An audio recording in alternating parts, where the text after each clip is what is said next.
সুপ্রিয় ভিউয়ার্স, আসসালামু আলাইকুম। রাইসা গ্রুপ পক্ষ থেকে সবাইকে স্বাগতম।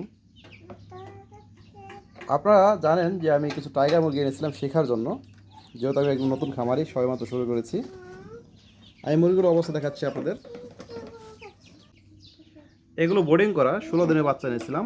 আজকে এর বয়স 20 দিন। আমি শুধু এই ছোটো ফিটটা খেতে দিচ্ছি, এখন পর্যন্ত বড় ফিটটা খেতে দিইনি। আর আর মাশাআল্লাহ এখনও সবগুলো বাচ্চা ঠিক আছে, কোনো সমস্যায় পড়েনি। বাচ্চার সাইজ কি ঠিক আছে কিনা আমাকে একটু কমেন্টে জানাবেন। আর সেই সাথে দেখেন আমি এখানে ওদের পানি দিচ্ছি, পানি এটার মধ্যে দিচ্ছি, আর ফিডগুলো এটার মধ্যে দিচ্ছি। আর ওদের ভ্যাকসিন করার সময় হয়ে গেছে, কালকে হয়তো একটা ভ্যাকসিন দিতে হবে। যেহেতু আমি নতুন খামারি সবাই মতো শিখতেছি, আস্তে আস্তে বড় করব। আর এদের জন্য একটা ঘর বানাচ্ছি, সেই ঘরটা আশা করি খুব শীঘ্রই আপনাদের সামনে দেখাবো। এখন যে অবস্থায় আছে আমি ঘুরে দেখাচ্ছি। আমি সম্পূর্ণ নেট দিয়ে এটা বানিয়েছি। আর ওদের যে বিষ্ঠাগুলো সেগুলো সরাসরি নেট থেকে নিচে পড়ে যায়, দেখেন আপনারা।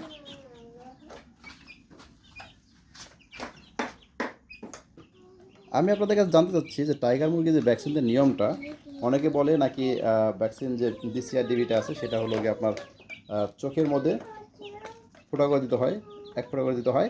আর আবার অনেকে বলে এটা নাকি পানির মধ্যেও গুলে দেওয়া যায়। সেক্ষেত্রে প্রতিটা মুরগি যেন পানি খায় এটা নিশ্চিত করতে হবে। তো আমার এখানে যে কটা বাচ্চা আছে আপনারা দেখতে পাচ্ছেন, সব কটা বাচ্চার বয়স আজকে 20 দিন। আর 20 দিনে এদের গ্রোথটা কি ঠিক আছে কিনা সেটা আমাকে একটু জানাবেন কাইন্ডলি। ভিডিওটি দেখার জন্য সবাইকে ধন্যবাদ।